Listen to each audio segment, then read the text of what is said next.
제가 너무 춥잖아요. 근데 이게 정말 컷 이러면 저쪽에서부터 스태프들이 뛰어와서 어떻게든 나를 따뜻하게 하려고 막 몇 명이 붙어서 막 난로를 대고 난 거기에 더 눈물이 난 것 같아. 그래서 거기서 보이는 떨림이나 눈물 같은 경우 다 실제 스태프들 때문에 눈물이 나고 추워서 떨리고 뭐 이런 그런 도움을 받으셨군요.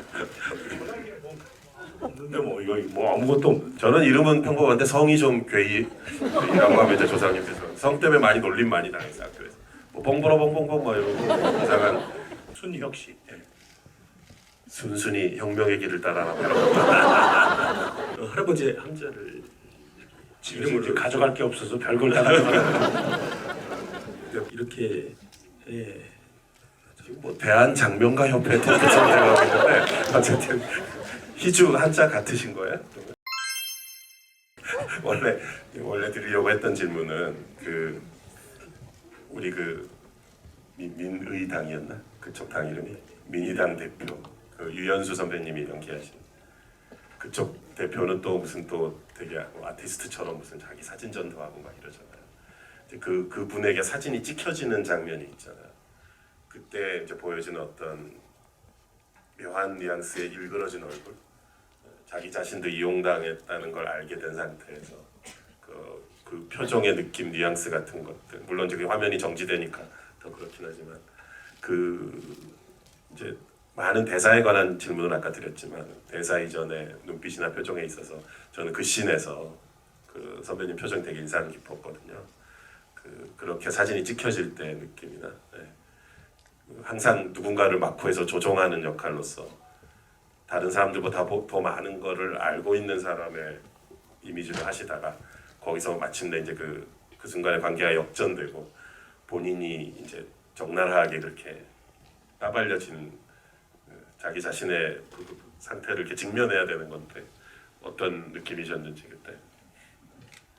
그냥 그 카트가 되게 중요해서 부담스러웠어. 이걸 어떻게 해야 되나 했는데 뭐 아시겠지만 뭐 그 순간에 감독님이 잘해주셔서 이렇게도 해보고 저렇게도 해보고 해봤어요. 그래서 감독님이 좋은 걸로 골라서 해주신 것 같아요.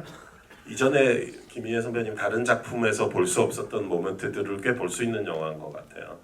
이 영화에서 특히 우리 누구야 그 위에 창문에서 내려다보는 장면 있죠. 그 황치훈 후보가 막 갈 때 내려다볼 때 보면 이렇게 밑에서 조명이 이렇게 올라오면서 선배님 모습이 되게 얼굴이 무섭게 이렇게 강한 눈빛과 그 메이크업의 톤과 이런 것들이 어우러지면서 상당히 무섭고 날카롭게 느껴지는 그런 장면이 있어요. 뭐 윤희에게나 최근에 다른 어떤 영화에서 볼 수 없던 부분인데 물론 배우 본인께서 뭐 거울을 보시면서 연기하는 것도 아니고 그냥 어떤 감정에 몰입해서 만들어지시는 거겠지만은 이제 큰 화면을 이렇게 보셨을 때 스스로 어떤 느낌이셨는지. 저는 이번에 좀 그 역할을 위해서 분장하는 거를 저희 분장팀에서 뭐 헤어나 메이크업 막 과장되게 막 이렇게 굉장히 생각이 많으시더라고요. 근데 저는 하나도 거부감이 없고 너무 신났어요.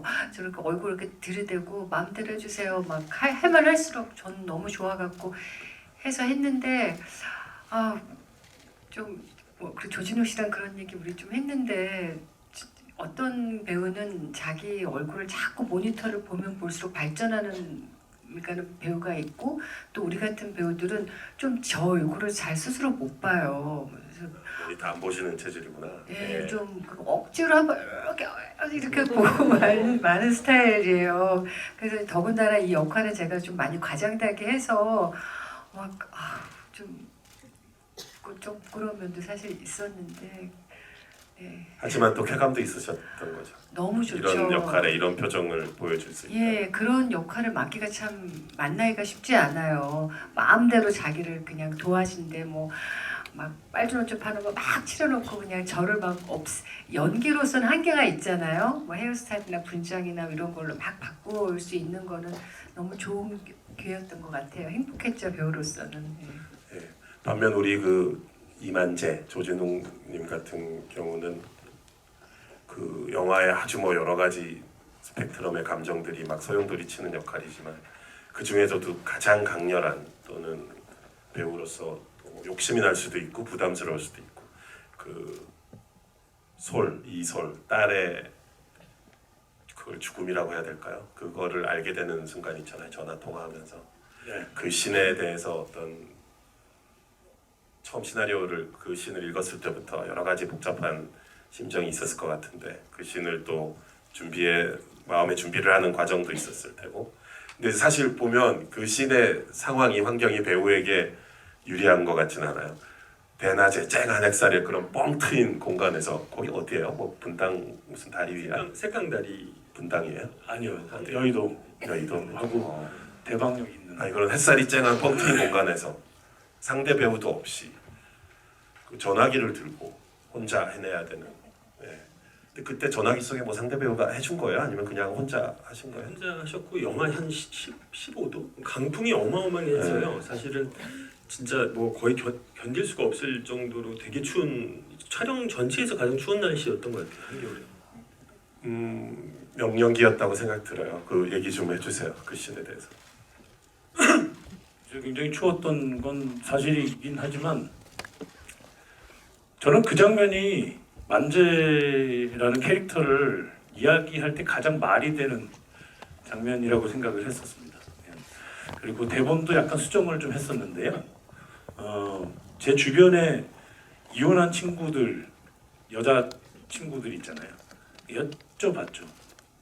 남편이 버려졌거나 버리거나 아니면 헤어졌던 사람들에게 이런 전화가 가면 어떻게 절대 안 받지. 그리고 그 번호는 없을 것이며 그에게 밥을 잘 먹었니? 밥은 챙겨 이런 얘기 절대 안 하고 전화번호 바꾼다고. 그래서 아마 그 상대 배우의 포즈가 생겨난 것 같아요. 그죠? 그래서 그 장면에서 더 심플하게 뭐 물론 상대 여배우의 대사가 좀 있었지만 그 모든 걸 아주 심플하게 그냥 감정선으로만 죽었어. 그냥 그 한마디에서 닥쳐지는 모든 리액팅을 받았다라는 생각이 좀 들어서 너무 황당하잖아요. 당연히 임신을 했었고 그리고 외국에 가서 심 여사에게 얘기를 듣기로는 이렇게 살고 있는 사람인데 거기서 죽었다라고 하는 건 제 삶이 뭐가 되는 거죠? 그러니까 그게 굉장히 좀 당황스럽고 그래서 굉장히 많이 슬펐던 장면인데 제가 너무 춥잖아요. 근데 이게 정말 컷 이러면 저쪽에서부터 스태프들이 뛰어와요. 뛰어와서 어떻게든 나를 따뜻하게 하려고 막 몇 명이 붙어서 막 난로를 대고 난 거기에 더 눈물이 난 것 같아. 너무 고맙더라고 진짜. 와 그때 말도 못했습니다. 그래서 거기서 보이는 떨림이나 눈물 같은 경우 다 실제 스태프들 때문에 눈물이 나고 추워서 떨리고 뭐 이런 그런 도움을 받으셨군요. 없는데 뭐 이거 뭐 아무것도 없는데 근데 아무튼 그런 기본적인 감정이 있었으나 그렇게 아주 예쁘게 승화된 것 같아서 감독님도 고생 많으셨죠. 그때 촬영하는 우리 김영동 촬영 감독님, 김동영 촬영 감독님부터 해서 정말 많은 스태프들이 고민을 했고, 그러니까 저를 굉장히 도와주는 느낌. 예, 모든 장면이 그랬었습니다만은 그때 우리 촬영 감독 같은 경우는 막 하고 있다가 레디 선배님 5cm만 들어가도 될까요? 막 정말 그 급박한 감정을 이어가게끔 깨트리지 않기 위해서 그렇게 하는 모습들에 너무 감동을 받아서 예. 아유 소주 한 잔 먹자. 역시 강렬한 장면들은 다 이렇게 사연이 있는 것 같아요. 현장에서 벌어지는 영화 속 내용 못지않은 현장에서 벌어지는 드라마들이 항상 있는 것 같아요. 강렬한 장면들은. 네. 반면 우리 이제 처음부터 울화를 갖고 시작한 우리 분이 가득 차 있었던 우리 공이주 역할의 수경님은 막상 영화 마지막이 되니까 처음으로 그 분이 좀 사라지고 월간 공문식 맞아 아빠 이름 그죠? 되게 예쁜 책 표지랑 월간 공문식을 발간하면서 그 화면에 이렇게 좀 따뜻한 햇살이나 이렇게 조명의 분위기도 그렇고 처음으로 이렇게 좀 뭔가 그 분이 사라진 모습으로 나온단 말이에요. 그 신 찍을 땐 어땠어요? 이제 종주마의 짐을 벗은 건가 거기서는? 그래서 진짜 감독님이 마지막에 살짝 미소를 지어달라 하셨는데 미소를 어떻게 지어야 되지? 그거 너무 어색한 거예요. 네, 미소가. 그리고 그 왕발통 선배가 있었잖아요. 그래서 그때 찍을 때 여기 왜 계세요? 이랬어요. 여기 왜 계세요? 이랬어요. 갑자기 너무 저는 그 전사를 모르니까 여기 왕발통이 저랑 같이 일하게 되는 것까지 과정을 모르니까 되게 좀 다른 영화 찍는 기분이었어요. 그 장면은. 그 왕발통이가 안경 쓰고 네. 그 이상 그 세그웨이가 아니라 그 뭐라 그러죠? 타고 다니는. 한국말로 왕발통이라고 하더라고요. 아, 그게 왕발통이에요? 예, 그렇게 표현한다고 하더라고요. 아, 그분 배우분 성함이 제가 죄송합니다. 최영우. 그 캐릭터 되게 인상적이었어요. 네. 딱 3번인가 2번 나오지만 구독 좋아요 뭐 하고 있다고 하고 그런데 그거 세그웨이 네, 왕발통 네, 그렇군요. 그거 연습하신 거예요? 그분 원래 그렇게 잘 타시나? 아니요, 이제 연습하셨는데 이게 네. 사실 촬영 직전에 외발이 온 거예요. 소품들에서 아. 착오가 있어서 그래서 2발로 연습을 하셨는데 네. 예, 현장에 외발이 도착해서 한번 난리가 났던 적이 있는데 결국은 잘 하여튼 연습을 하신 거죠. 그래서 그 되게 갑자기 그 신이 기억이 나고 사실 우리 감독 배우님들과 할 얘기가 또 무척 많은데 우리 또 이 관객분들의 질문을 또 받아야 하는 또, 시간적인 또 흐름 속에 있어가지고 오늘 보시면서 여기 또 하준홍 감독님이나 배우분들께 질문 있으신 분들은 여기 마이크를 들고 달려가 주실 거예요. 네, 질문 여기 일단 제일 가까운 분부터. 네, 감사합니다. 영화 너무 잘 봤습니다. 극 중에서 이름에 대한 의미와 가치가 되게 중요한 소재로 사용된다고 생각이 드는데요. 실제 두 감독님들과 배우님들의 의미에 대해서 한번 여쭤보고 싶습니다. 이름의 의미에 대해서. 제가 느끼는 이름의 의미를 말씀하시는 건가요? 아니면 제 이름의 제 네, 실제 이름. 저는 뭐 중걸 준자의 근원 원자를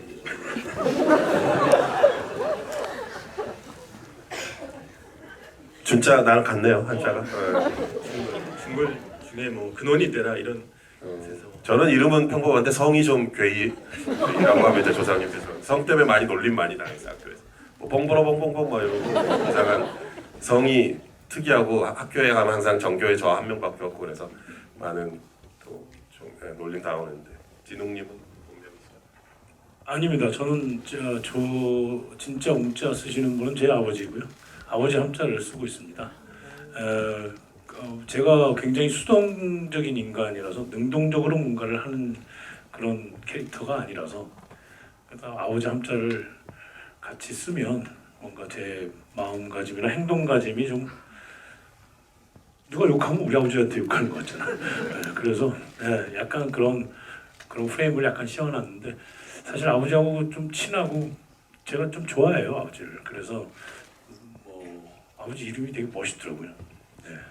근데 아버지가 이제 좀 그 이름이 세서 좀 나도 좀 그런데 너 괜찮겠냐 그래서 아버지 괜찮아 저 어차피 굿쟁이라서 제 팔자가 더 셀 거예요. 그래서 받아와서 그렇게 쓰고 있습니다. 그래서 굉장히 가치 있는 이름인 것 같습니다.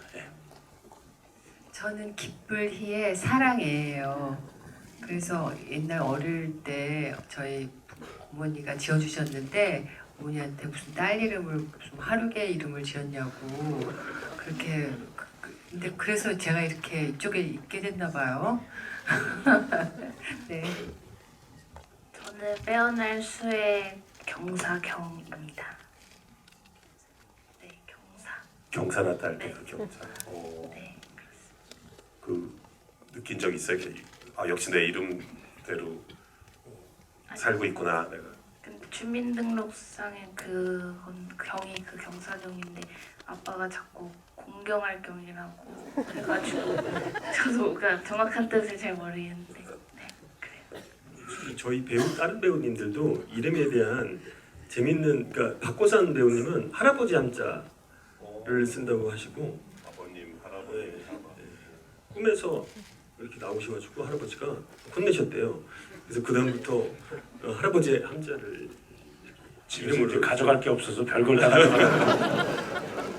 부모님이나 조부모님 이름 쓰게 되면 확실히 마음가짐, 몸가짐은 좀 달라질 수밖에 없겠네요. 예. 자기가 뭐 하나만 잘못해도 아빠, 그러니까 아버지 이름에 먹칠하는 것 같은 느낌 들 수도 있고 그죠? 그래서 조심하게 될 것 같네요. 예. 근데 질문하신 분은 성함이 어떻게 되세요? 정순혁입니다. 혁. 네. 순희혁 씨. 예. 순순히 혁명의 길을 따라 나가라. 순할순의 빛날 혁입니다. 멋지다.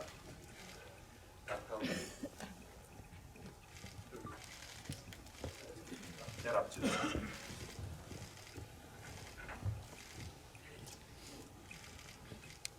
네, 영화 잘 봤습니다.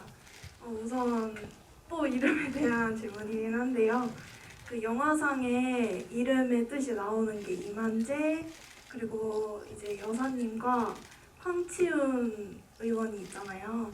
황치훈 의원 한자로 인장이 나오는데 이름에 대한 뜻이 안 나와서 네, 그걸 한번 여쭤보고 싶었고요. 공교롭게도 제 이름이 희주여가지고 혹시 희주에 대한 의미도 생각하신 게 있는지 궁금합니다. 네, 뭐 다스릴 치에 운잘 쓴 거고요. 황치훈은. 네. 그리고 희주는 기쁠 희에 붓을 주자 이렇게 예. 지금 뭐 대한 장명가 협회 대표성이라고 있는데 어쨌든 희주 한자 같으신 거예요? 그러면?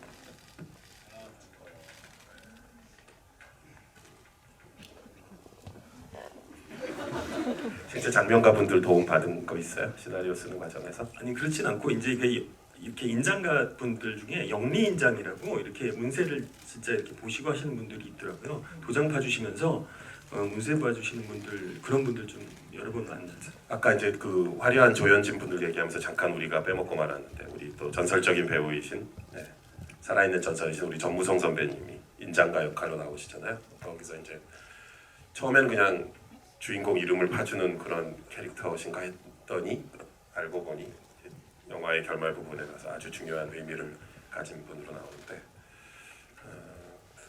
그분의 이제 거기 사진 액자에 뭐 결혼 그 아내의 모습 이렇게 살짝 소품 그 기모노를 입은 분이 그 사진 안에 있고 어떤 정치 역사적인 맥락이 있는 것 같습니다. 그분이 가진 상징적인 부분이 그 이 영화에 보면 이제 이렇게 사람의 이름을 더럽혀가면서 뭐 돈을 쫓고 권력을 쫓는 과정에서 마쿠에 마쿠가 나오고 이 모든 혼탁하고 더러운 과정을 통해서 도대체 이득을 얻는 사람들은 누구인가? 진짜 마쿠의 마쿠는 누구고 실질적인 이득을 보는 또는 기득권을 유지하는 건 누구인가라는 어떤 심대한 질문을 던지고 있는 것 같은데 그 지점에 계신 것 같아요. 전무성 선배님과 그 캐릭터가 약간 뭐 천기누설로 살짝만 누설해 주신다면 네, 그러니까 이 이야기에 제가 하고 싶었던 이야기의 테마 자체가 그냥 우리가 현대 사회를 우리가 살아가면서 사회에서 저희가 이제 많은 어떤 사건들이나 체험을 통해서 책임을 져야 될 사람이 책임을 안 지고 대리자들이 책임을 지는 사회다. 이게 누가 도대체 왜 아무도 책임을 안 지지? 이런 생각들을 너무 빈번하게 하면서 살게 되잖아요. 지금 현대 사회에서도. 근데 우리가 과연 그래서 그 이름이라는 것의 가치를 좀 각자 지키고 부끄럽지 않게 살았으면 좋겠다. 책임을 지고 좀 모든 사회의 권력자들 아니면 자본가들 모두 이런 사람들 우리 개개인들마저 이름에 대한 가치를 좀 느끼고 살았으면 좋겠다는 게 이게 제가 이제 이 영화를 만든 이유고요. 그러면은 그 인장가의 어떤 전사를 제가 생각해봤을 때 도대체 어떤 우리 역사적으로 한번 위로 올라가 보면은 이제 뭐 일제 시대에는 이제 청시개명 이런 게 있었잖아요. 결국 그것도 이름을 뺏기는 그런 가장 거대하고 집단적으로 이루어진 네. 이름을 뺏긴 사건이었죠. 네. 그래서 이거는 그냥 관객분들이 그냥 스쳐 지나가면서 뭐 놓치실 수도 있는 거지만 그냥 제가 이제 작가로서 이 작품의 한 컷이라도 뭔가 이 사람의 배경을 설명할 때 그런 맥락들이 이렇게 이제 묻혀놓은 거죠 사실은. 예, 그거 역시 이름에 대한 이름을 빼앗긴 시대였고 그것이 결국 이게 정치 사회적인 맥락을 다루는 지점에 테마가 있으니 그런 면에서 이제 심어놨던 장치였던 것 같습니다. 감독님의 어떤 신변상의 안전을 위해서 이 얘기는 이제 오늘 여기까지만 하도록 하고 여기서 정치 역사적인 어떤 맥락은 이제 여러분들 스스로 더 심도 있게 찾아보실 수 있을 것 같아요. 요 관점에서 한번 여러 가지 것들을 파들어가 보시면 되게 재밌을 것 같고 이 영화가 갖고 있는 풍성한 레이어들도 더 느끼실 수 있을 것 같습니다. 또 질문. 이번엔 저 뒤쪽으로 한번 저기 오른쪽 세 번째 여성분 뒤쪽에.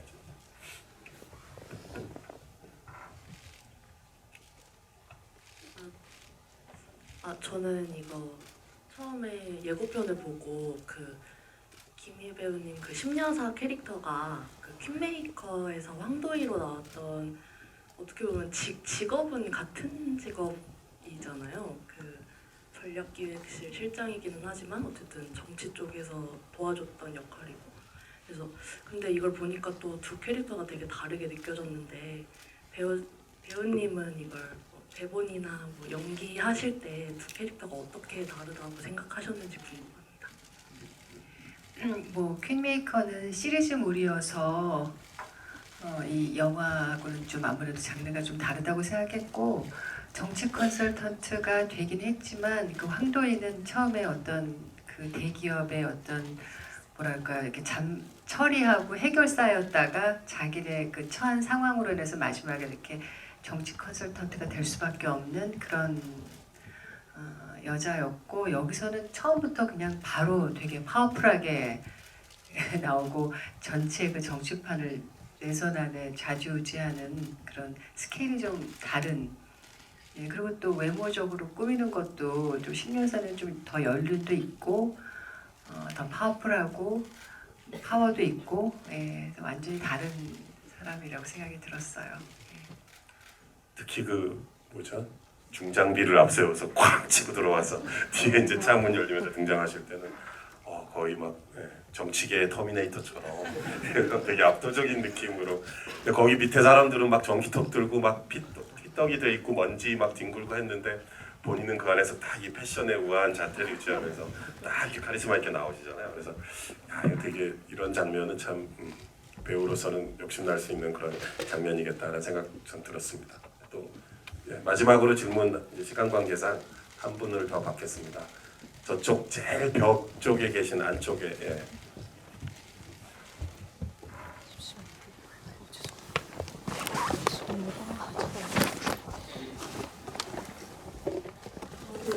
너무 잘 봤습니다. 일단 감독님이 준비 기간이 굉장히 길으셨다고 들었는데 그래서 뭐 화도 많이 쌓이셨다고 아까 하셨는데 어떤 마음가짐으로 그 기간을 버티셨는지 궁금하고 또 하나는 가끔 그 핸드헬드 장면처럼 이렇게 흔들리는 장면이 있는데 약간 다큐멘터리처럼 보이고 싶은 그런 마음이 있으셨는지 그거 궁금하고 김희애 배우님은 제가 예전부터 아들과 딸 때부터 너무 팬이어가지고 윤희에게도 너무 잘 봤고요.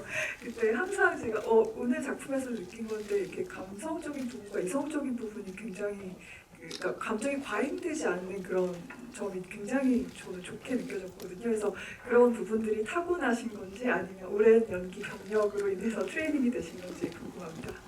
세 가지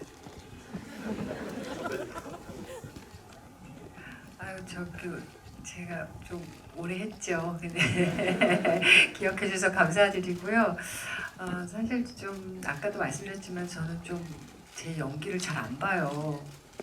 좀 부끄럽고 그래서 이 역할도 저희는 한 번 하면 이제 끝이잖아요. 기회가 없잖아요. 그래서 한 번 할 때 잘해야 되는데 다음에 하면 더 잘할 것 같아요. 완전 좀 다른 방향으로 그런 또 생각을 하게 만들었어요. 솔직히 말씀드리면 네, 저 긴 기간 그 마음가짐 어떤 마음가짐으로 버텨왔나 이런 말씀하신 것 같은데요.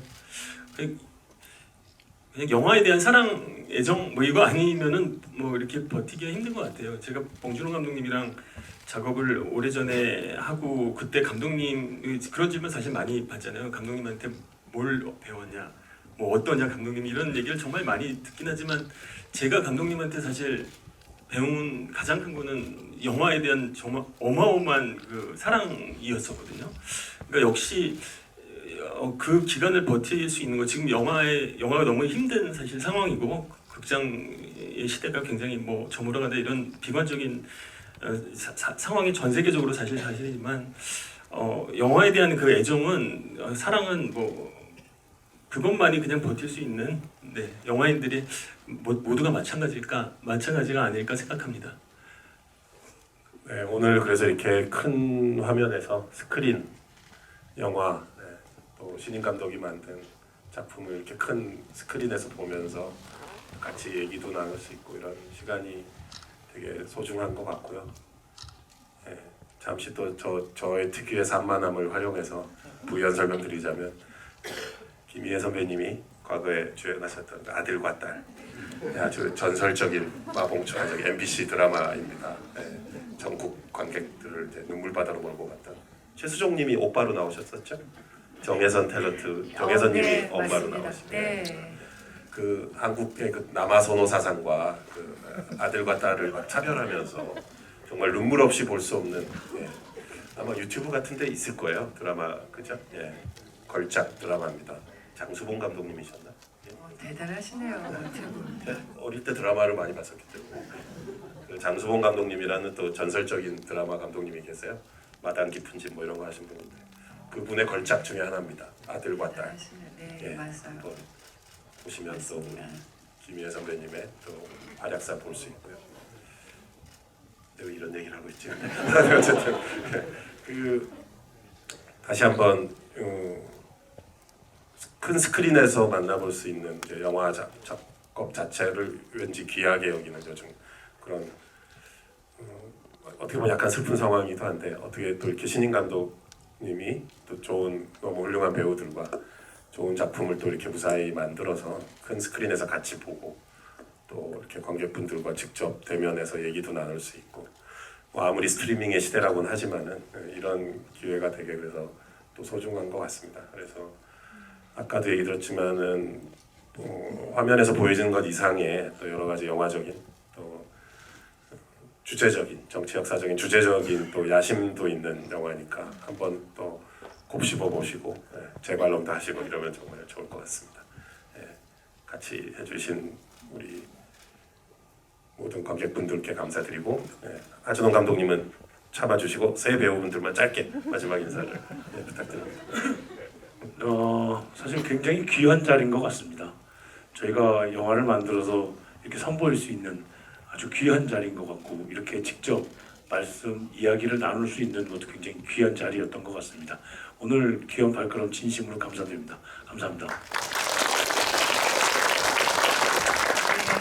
저는 신여사 연기를 하면서 굉장히 행복했어요. 말씀드렸다시피 이런 역할을 작품에서 찾기 참 쉽지 않았는데 행복하게 연기했던 작품입니다. 여러분들도 와서 봐주셔서 너무 감사드리고요. 또 주위 얘기 좀 많이 해주세요. 네, 부탁드립니다. 고맙습니다. 네, 좋은 영화 찍은 덕분에 좋은 자리 저도 가졌네요. 감사드리고 모두 잘 부탁드립니다. 오늘 이렇게 귀한 걸음 해주셔서 감사드리고요. 또 이렇게 특별히 너무 바쁘신데 여러분과 함께 이렇게 시간 내주신 홍준호 감독님께 특별히 또 감사의 말씀드립니다. 감사합니다, 여러분. 네. 고맙습니다.